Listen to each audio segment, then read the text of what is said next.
why did you choose to get into law enforcement? My father was a Marine, and I can just remember he always had the utmost respect for police officers and military and firefighters. So I feel like my job is to make my people better than me so that they can do this job better than I did it someday. You know, promotion seeking and maybe perhaps political influence it's always a challenge in this type of leadership role. At those people who are always negative, right? Just the toxic employees. They're antisocial, they hate the world. I'm coming from officer wellness and mental health, and everything you're describing in that type of attitude and characteristic of individual is those are pent up stresses that have accumulated over exposures to trauma, exposures to calls that probably have not been resolved. Welcome to the MyOmnia Wholeness Podcast, where we explore the paths to complete well-being and the power of living whole. I'm your host, Aaron Burgin, a mental health innovation crusader on a mission to transform lives and organizations. At MyOmnia, we believe that true wellness encompasses all aspects of our being. That's why we've developed the groundbreaking 7 domains of wholeness, a clinically backed model that takes a holistic approach to human wellness. This innovative framework allows us to gather anonymous data, deliver precise leadership strategies, and drive positive change in the workplace, ultimately creating environments where people thrive. My journey began in 2009 when I lost my little brother, Sergeant Scott Burgin, to suicide. This personal tragedy, along with witnessing the struggles of family and friends with post-traumatic stress, ignited my passion to disrupt legacy support models and bring innovation that will help individuals and their organizations thrive. But we're not stopping there. We're harnessing cutting-edge technology to measure therapist outcomes and leveraging prevention science, neuroscience, and behavioral science to revolutionize treatment protocols. Our goal? To provide each individual with the precision, healing, and skill-based development that they need to achieve their wholeness. In each episode, we'll dive deep into the realms of personal growth, organizational wholeness, and the latest advancements in mental health. Whether you're a leader looking to transform your workplace or an individual seeking balance in your life, this podcast is your guide to unlocking your full potential. So, are you ready to embark on a journey towards complete wholeness? Let's get after it. Chief Hughes, and ultimately the conversation around mental health and officer wellness has been a high topic of interest, of concern. Even as late as this week, there's been posts of officers that have taken their lives, and ultimately the challenges are fairly systemic. And I'm just grateful to have you on, grateful to have your experience, and appreciate you coming out today. Well, it's my honor to be here with you, Aaron.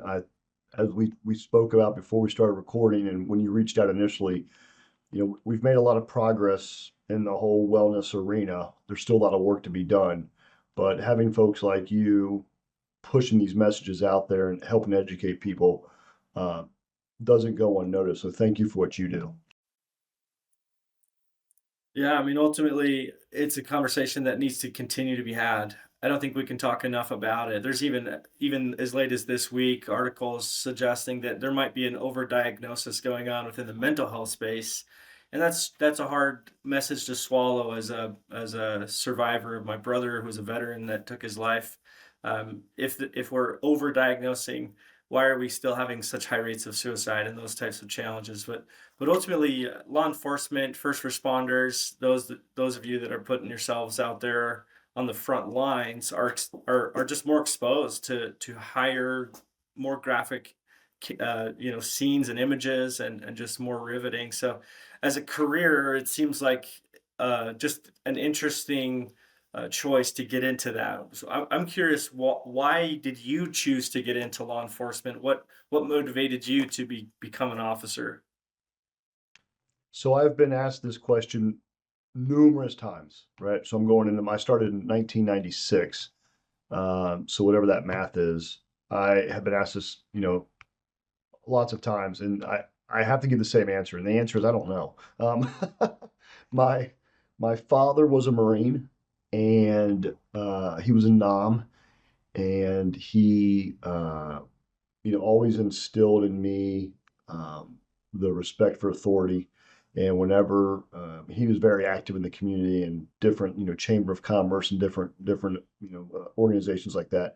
And I can just remember he always had the utmost respect for police officers and military and firefighters. So I don't know, other than I think it was because of him that I probably just decided I want to do something where I can serve and give back, kind of follow in his footsteps in the military, and then what he really did for the community as well, because it wasn't just military part. He was very active in the community, and I think that just resonated with me. So yeah, but the other thing I always tell people is it's all I've known. I mean, the only thing I know how to do is be a cop, because like a lot of folks, I started as a police explorer, like a cadet. I think I joined that before I could even drive. I mean, I was like 14 or 15 years old. So it's literally like all I've known my entire life. So the answer to your question is I don't know. That's kind of how it works for a lot of our careers, right? We just kind of end up where we end up, and we do our best in those roles. It sounds like your father had a lot of influence on you and the character and maybe some of the traits that he had that you looked up to and admired. Maybe had a lot to do with stepping into this role. I'm curious, like as you've especially in the chief position, as you've had these career defining moments over your tenure as an officer, have there been experience that have really helped you shape the way you lead today? There have been, and again, as I travel the country, in addition to being a police chief here, I travel the country speaking on a wide array of topics from street survival through caliber press to leadership seminars to first line supervisor classes. And I often get asked this question, like, how did you become the type of chief you are now, going into my ninth year as a police chief? And I always give the same answer, and that is I got to see really good leadership in my career, and I also got to see less than stellar leadership. And I told people whenever if I ever got the opportunity to become a chief, I'm going to learn from both the good lessons I saw and the not so good lessons I saw. And, obviously I'll mirror the good behaviors that I witnessed, and I'll do the opposite of the negative behaviors that I saw in some leaders. Because even though we all have worked for bad leaders in our career, whether it's a supervisor, or it's an officer who happened to be in charge that day, or it's a police chief, um, even those bad leaders, I put bad in air quotes, had some good traits that I think if you pay attention to them, you can still pick nuggets out that have helped shape me into the person that I've become today. Yeah, those characters and qualities that you're observing when you're not in those leadership roles, they might inspire you positively or inspire you negatively, right? Uh, but there's still maybe a perception of um, your own growth, your own future as you think about that. And I know that you know promotion seeking and maybe perhaps political influence has always it's always a challenge in this type of leadership role. If you were looking at having a conversation with an officer that was maybe looking at becoming a chief or having the right desires to become a leader within a department, is there a way to kind of introspect and reflect on your motivations and determine, is there a right reason to want to get into leadership and are there wrong reasons to get into leadership? Well, I think I'll start with the the, the second part of that question first, and there are absolutely wrong reasons to get in, and we see this play out unfortunately more than I wish, and that is you don't get promotions to make more money so that you increase your retirement check, right? Most state retirements that I'm familiar with, anyhow, they base your retirement, your pension number, off of your highest salary, right? They'll use some sort of a formula, whether it's your best 3 years or your best 5 years, or it's your last 3 or 5 years, however they figure that out. My point is that we have organizations out there who people only want to get promoted towards the end of their career, especially because they want to increase that pension number, and that's not why you get into leadership. You get into leadership because you want to make people better. You want to help people. You want to help shape the culture, and you want to impact the morale and improve the organization. You don't want to get a promotion, especially at this level, to cause havoc and be toxic, and you don't want to be that person, right? So, when people ask me about becoming a chief, I say what a lot of people have said before, and that's it's lonely at the top. You know,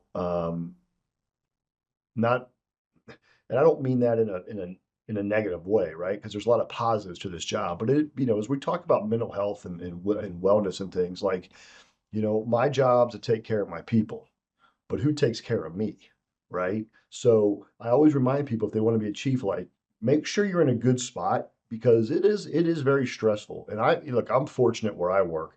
I have a phenomenal community. I have a phenomenal elected officials who I report to. So I don't deal with some of the external politics that some of these chiefs have to deal with.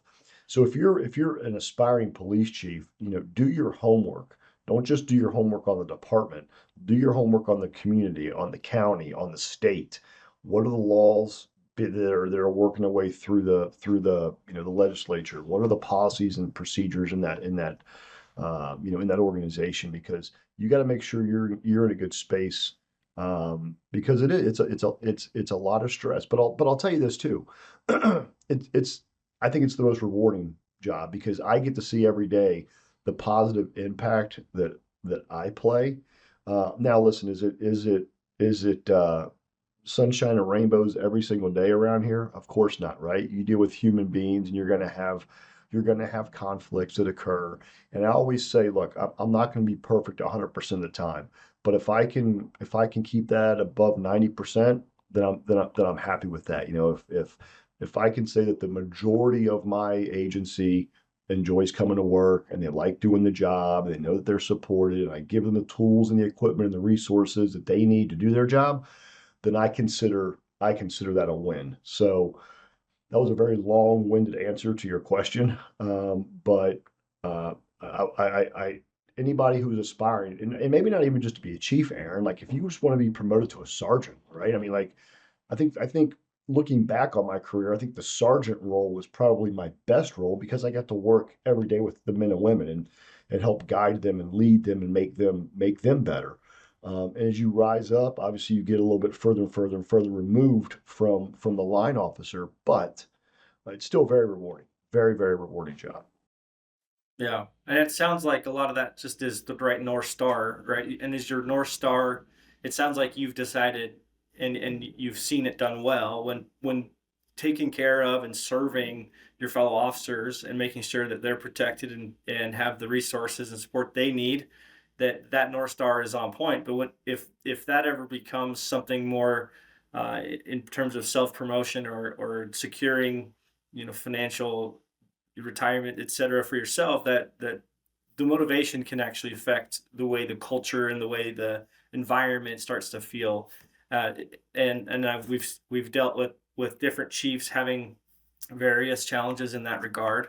And obviously, there's a level of trust that has to happen and has to be maintained within a department in order for it to be functioning successfully and being integrated with the community and being deserving of the trust of the community, right? So I appreciate those thoughts. There's a question that comes up in terms of all that of someone that does have the right incentives or the right motivations to actually help and serve, but maybe feel stuck or prohibited by current opinions or policies or lack of support. What do you have to say to a chief or someone aspiring to a leadership role, like even becoming a sergeant, that feels stuck and maybe has their hands cuffed? No pun intended. No, well played, well played. Anytime you can insert those, it's appreciated. Look, this is going to sound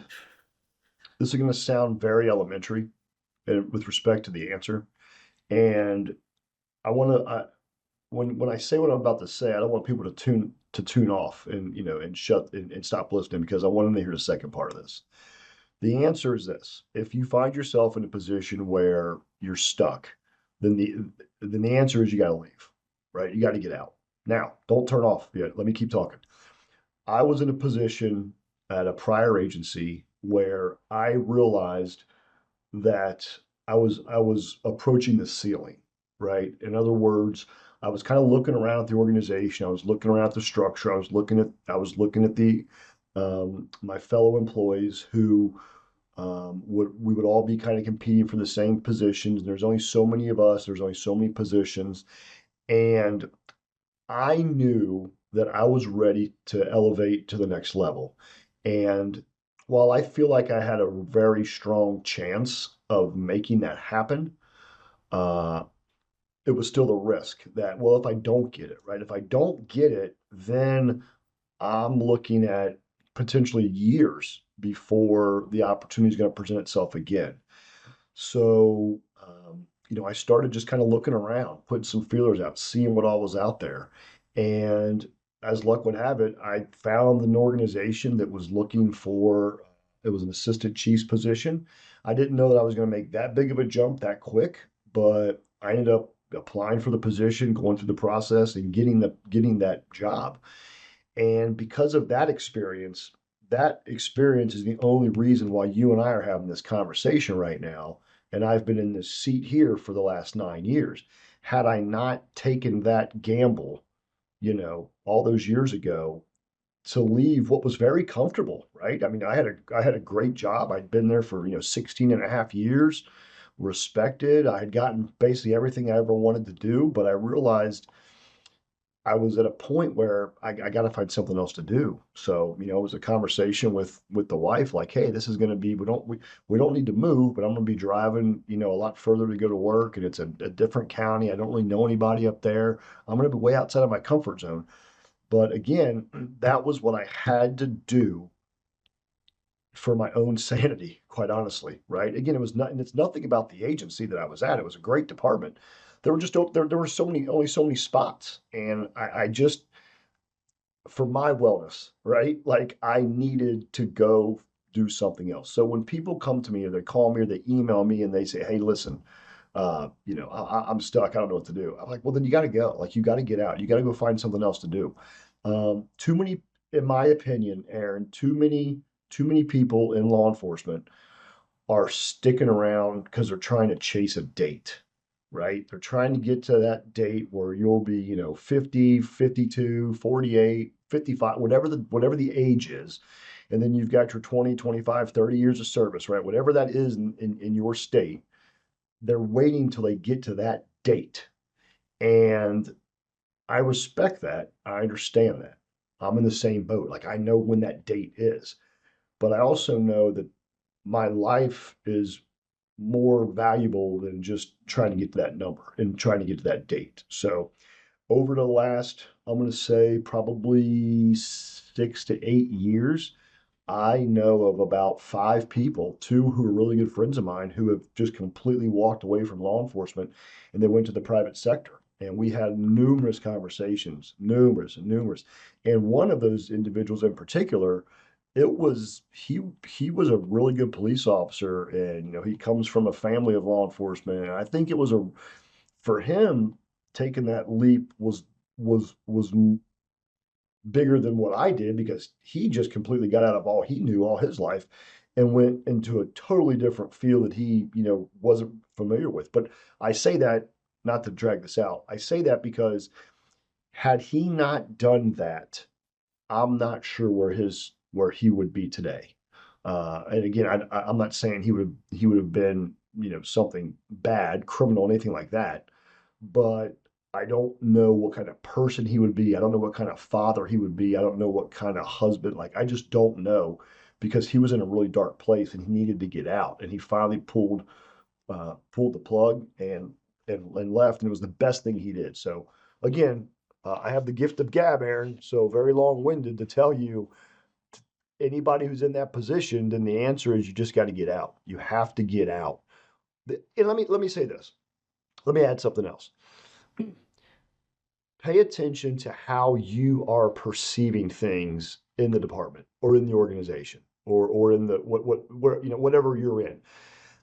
I feel like sometimes the stresses that we carry are not necessarily because of the event. It's your perception of it, right? I mean, if you come to work every day and you're aggravated because the color of a wall is not the right color of paint that you think it should be, and you let that define you, like at some point, like that's on you, right? I mean, if you come to the office every day and all you think about is how much you hate the chief or how much you hate the color of the police cars or the patch or the tie or the badge or the policies, some of that might be on you. And I feel like too many people worry about things that they can't change and things that they can't fix instead of worrying about, hey, what is it that I can change about myself, right? Because I'm not going to make everybody happy. I already told you this, right? There's going to be things that I do in my position, things your bosses or supervisors do in their positions that you're just not going to agree with. But just because you don't agree with them doesn't mean you shut them out or that now becomes all you think about, right? I often say that too many people let people live rent free in their head, right? Yeah. Like, you know what I mean? Just like let it go, man. Like let it go. Focus on the good stuff. Don't worry so much about the negative. Because I'll tell you this too. I think that those people who are always negative, right? Just the toxic employees. I suspect that if I was able to go to their homes and ask their spouses or their kids, how are they at the house? I bet you I hear things like they're a pain in the ass. They sleep all the time. They're antisocial. They hate the world. They're just nasty, mean, rude people. Well, that's because that's how they are here, right? And you're what's happening here. You spend more time with the people you work with than you do with your own families. So if you're bringing all that drama home because of how you perceive things inside the organization, well, yeah, you're going to be useless at the house. And really that's where you need to be the best version of yourself, right? To Right. your kids, to your significant others, whomever. So that brings up a really good point because when you say and describe an officer in that type of mindset, attitude, and mentality, I know that you're very much take accountability and what you're saying is there's a level of introspection that needs to take place and allowing the individual to decide who do they want to be in each of these contexts or circumstances or environments and are you actually getting any fulfillment out of the life you're creating for yourself, taking that ownership out of that equation. You're acting like a victim and they're like nothing is in your control, and that is not the case. However, on this side of the aisle, I'm coming from officer wellness and mental health, and everything you're describing in that type of attitude and characteristic of individual is those are pent up stresses that have accumulated over exposures to trauma, exposures to calls that probably have not been resolved. And one of the trauma reactivity signals, right, besides nightmares or besides some of the symptoms of PTSD that we typically think about, is just irritability and the inability to look at a circumstance and not escalate the reaction. And right, so having more stress, having more accumulation often leads to more anger, more outbursts, more uncontrollable personality traits that aren't necessarily perceived as, oh, that's a trauma sign, right? That's just him not being fun to be around. But that sometimes that's not necessarily the case. Sometimes that is an indication that there needs to be a trauma specialist seen, 2 or 3 sessions with like an accelerated resolution therapist that can actually help resolve some of those tougher calls. You take away some layers of stress, and now that officer has more freedom, mental health, mental space, if you will, to see things in the way that they would normally would. But there's an accumulation of that stress that leads to personality becoming more and more short tempered. So I see that as something that probably should be addressed. Right, that might be an Well, opportunity. yeah, yep. Sorry. Yeah, no, sorry. I have this bad habit of when I have a thought, I just start talking, Go which for it. Yeah, go for it. you let people finish their speech. But and I recognize that as a chief, and that's why several years ago we started we mandate twice a year at a minimum that every officer here, from the chief all the way down to the brand new officer, you have to spend twice a year. You have to spend with one of our therapists, one of our counseling folks that we use. It's an outside firm who specializes in first responder and military folks. But those therapists, when they come in, look, I don't know what they talk about, right? They can go sit in a room and they can talk sports, they can tell riddles. I don't care what they talk about, but they have to go in the room, and whether they spend 5 minutes or 5 hours, I pay for the service, I pay for them to be here, and they have to do it. The reason that I think that's so important is for what you just mentioned, because yes, I'm not ignorant to the fact that we see a lot of crazy stuff here. And part of that, so we mandate twice a year talking. And that's because I'm not ignorant to the fact that these officers see things that the average person would never understand. And you're 100% right. That irritability travels with us and goes to our homes. And again, as a leader, I feel it's my responsibility to make sure that we're doing everything we can to give these guys and gals the the best support and the best system, so that maybe the drama that they see here, maybe it doesn't go home with them. They understand how to deal with it, how to better address it. For lack of better words, they understand they've learned how to kind of let it go and understand that it's, you hear these stories about officers, they wish they could have been here faster or been there quicker, and having those conversations and letting folks know, like, hey, there's nothing you could have done, or, in a lot of these situations, no amount of time was going to change the outcome. And, you can't shoulder what goes on in, all these homes, and businesses and stuff every day. So anyhow, the point is, I think we're seeing, uh, leaders and administrators understand that's important, but I still see a lot of agencies. It sounds important, but then there's no application, right? There's a lot of talk, but then they can never apply it. And some of it could be budgetary constraints, some of it could be scheduling, some of it could be, it may be outside of their control, right? That the chief is like trying to push for it, and he's being told by his bosses, hey, we're not doing it, we're not doing it. And if that's the case, then that's a different, that's an issue maybe outside the chief's hands. But anyhow, I like to think that we're heading in the right direction. We still have a lot of work to do. You mentioned early on that you just saw a news story with regarding a suicide. I just saw on a social media feed today that a department in the South just lost two from the same department, like within a couple days, it looks like, of each other. Like, so we still got a lot of work to do in that space. But as a chief, I'm going to do everything I can. The other thing that I want to throw out there to folks as an idea is the direct correlation between mental wellness and physical fitness, right? Your mental well-being and how that ties in with your physical fitness. We let our officers here at this agency work out every day on duty. They work 12-hour shifts. That's a long time. So I allow them to come in and work out for about 90 minutes a shift. Now that includes showering and getting ready and all that stuff. So they get about 60 minutes to work out. We give them some extra time to get ready and things. But it's my opinion, and I think this is backed by some good research that's out there that your listeners can certainly find, that if an officer feels better about themselves, they're going to perform better in the streets. And the ability to lower stress because you walked on a treadmill or you went for a jog. Like, there's a lot of research out there, right? This, that supports that.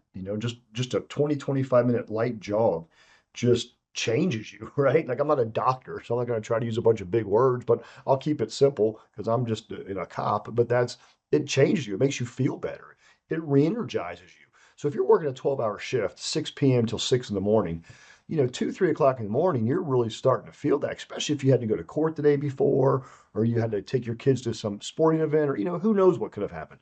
So I let these guys and gals come in here, burn an hour or so working out, gets them recharged, shows them I care about them, and they're going to go out here and do a better job to the community that they serve. They're going to feel better about themselves. They're going to be less likely to use force or make a bad decision because they're not tired.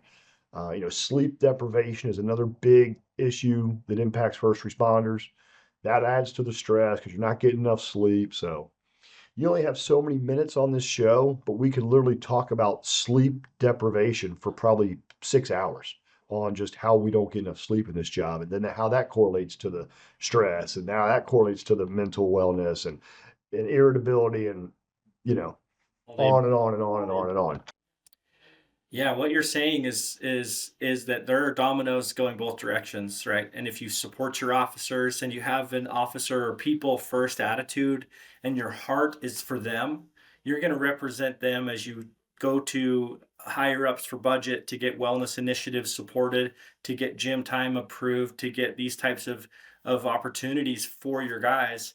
And what happens? They come in to a department, they feel supported, they feel valued, they know the value for each of them is there, and so they will then respond with being able to treat the department, the community, their job with the professionalism and the expertise that they really have in their best capacity, compared to when you start thinking about the opposite, right? You probably have examples or have experienced or seen or witnessed departments that have a hard time getting budgets approved to provide some of these things for their officers, and hard to retain those officers. It's hard to get recruitment to those departments, and it becomes more and more costly as an HR budget line item than it would be to just put the budget up front in some of these preventative people first initiatives.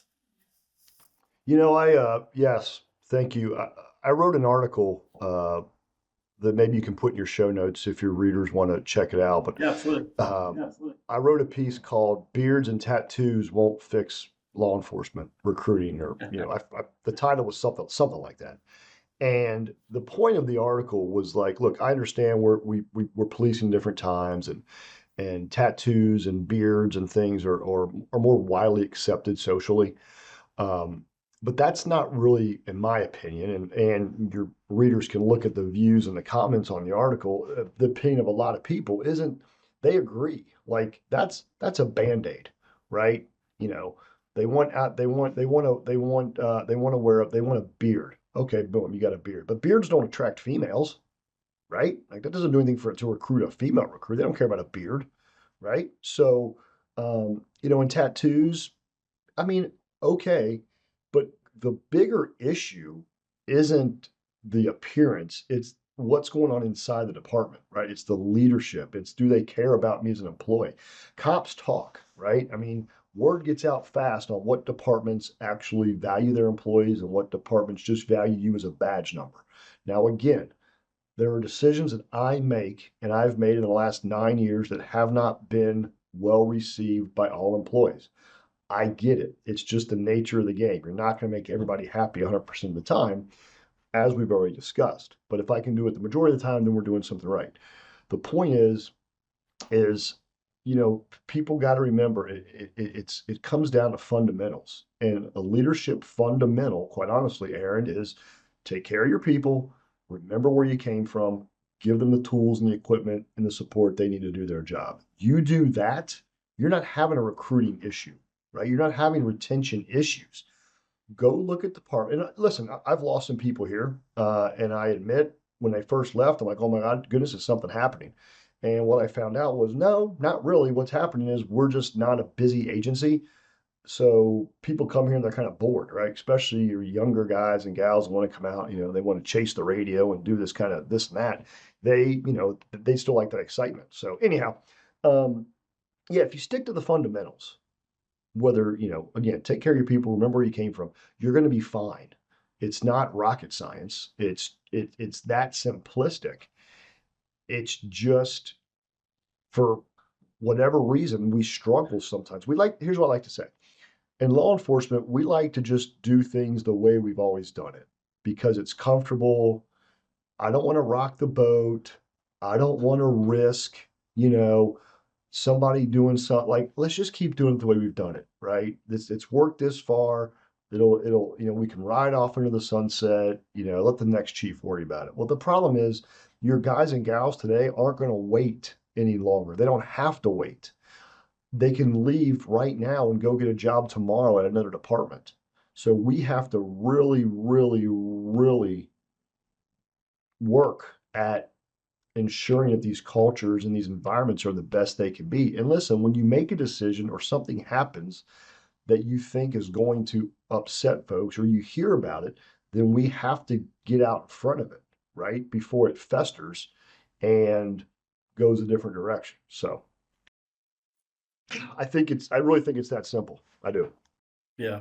I think that's great. And I think what you're alluding to is that, ultimately the definition of great leadership and the aspiration of leadership has a few principles behind that.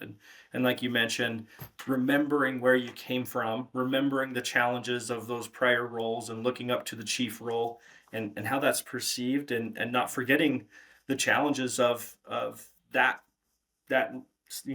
position in life, right? Both financially, in terms of your perception, your aspirations as a chief. Remembering where you came from has a lot there's packed into that sentence, and making sure that you are in that seat proactively looking for opportunities to take care of your guys, to make changes, to get ideas from departments across the nation, to get inspiration from shows like this, and be able to take ideas and start working on them and start implementing productive, effective change, right? And so you are going to have to wave a flag, in the leadership role, and you are going to have to, make some changes if you want things to change, right? You can't continue to expect that by doing the same thing you're going to get different results. That's the definition of insanity, right? And so what one of the definitions of leadership, or one of the ways to look at leadership, is the quality of the leaders that you create as a leader, right?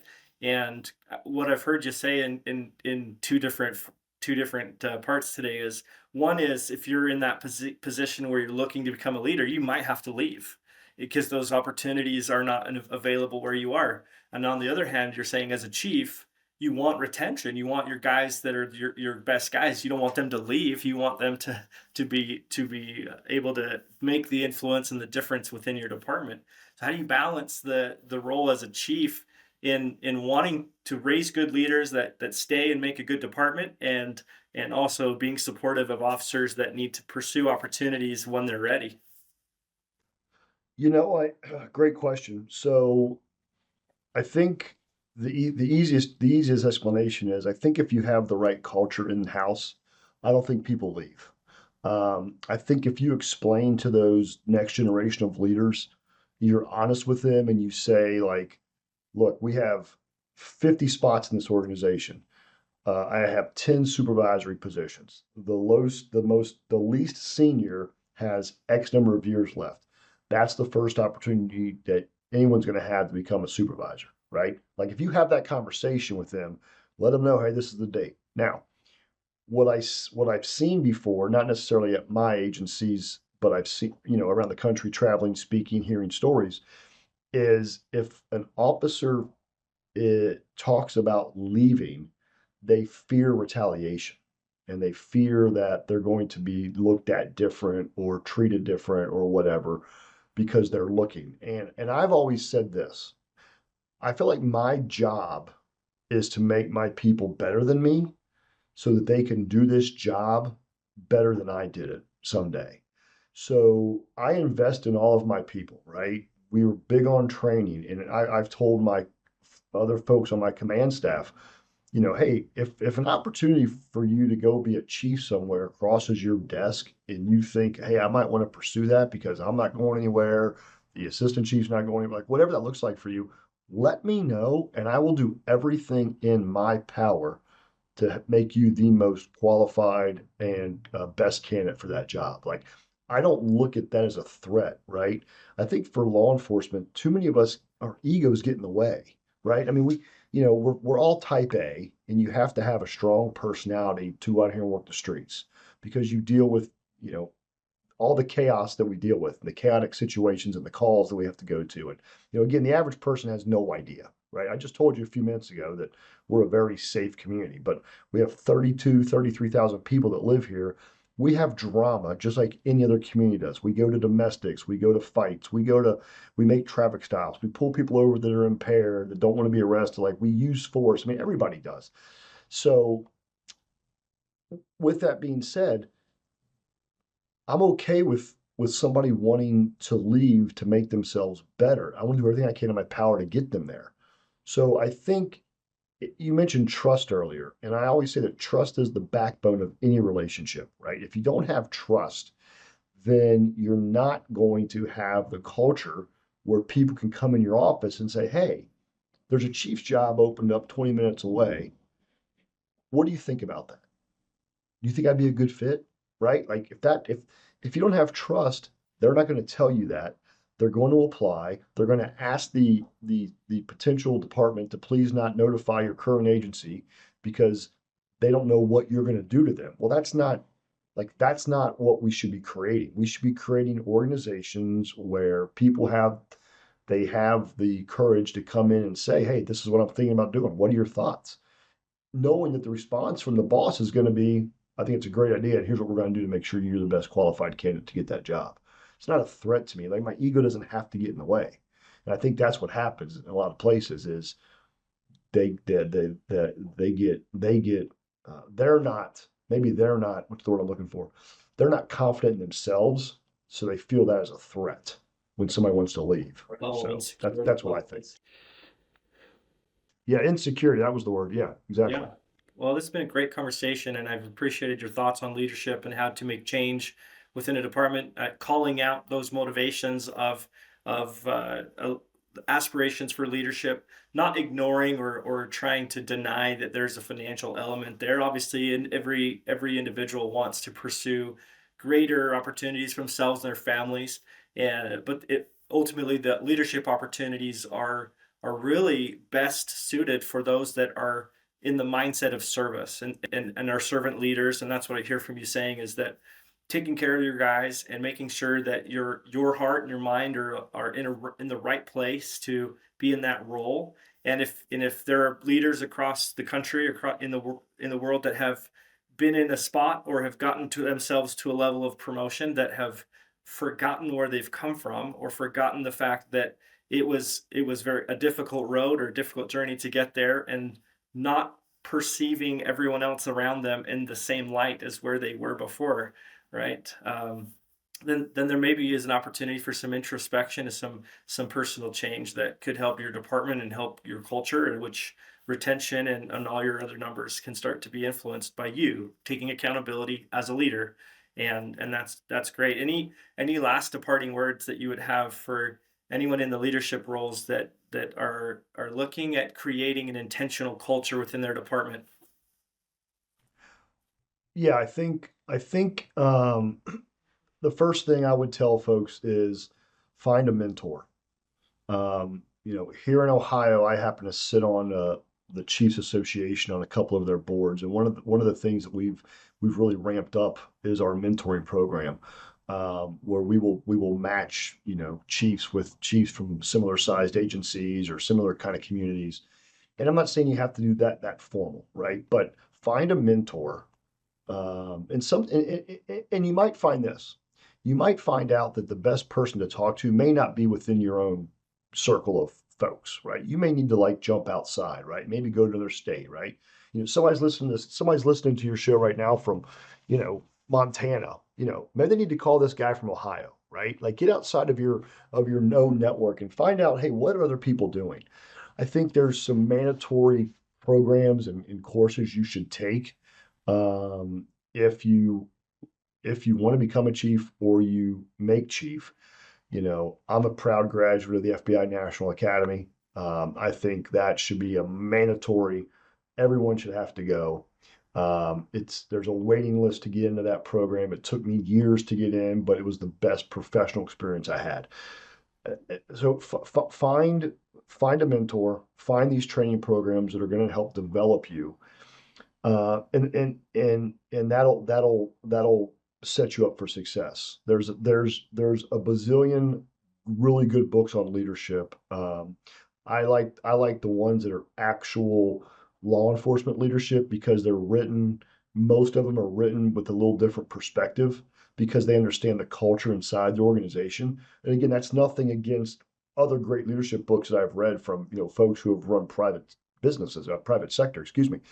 But I feel like the ones with the leadership spin, or excuse me, the law enforcement spin, just relate better for law enforcement leaders. But and then I think I'll end on this for you, Aaron.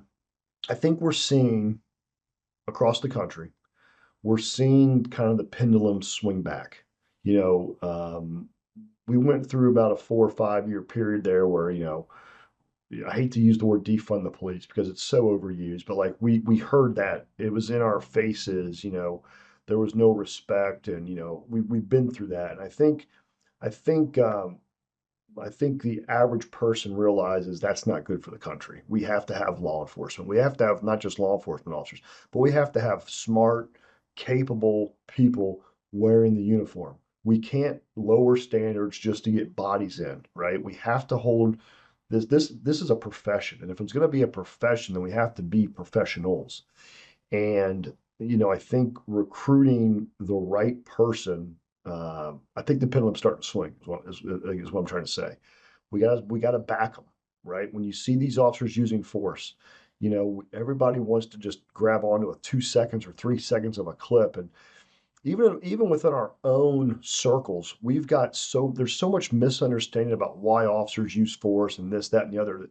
We've got there's people doing podcasts right now that are talking about bad uses of force without applying some of the most basic principles like human performance factors and limitations of body cameras. And I don't know if they're doing these for clicks, for views. I don't know why, but that stuff has to kind of cease if we're going to advance the profession. Because when people see, look, now let me say this: I'm all about calling out bad when I see bad, right? But we've got some use of force is a very complex issue, and it takes the right person to really, in some of these cases, explain why officers are doing certain things. Because to the viewer, it might look one way, but when you get into the nitty gritty of it and the nuts and bolts of it, and you break it down, it makes sense. So anyhow, we have to get away from that, and we have to get everybody on the same page and moving in the right direction. And I think we're starting to see that. So for your listeners, whether they're thinking about becoming a law enforcement officer, or am I going to stay? Am I going to quit? Like, hopefully giving you some answers.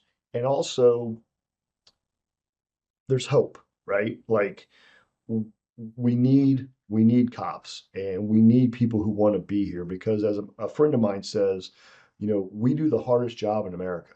And I've had people challenge me on that statement, as has my friend.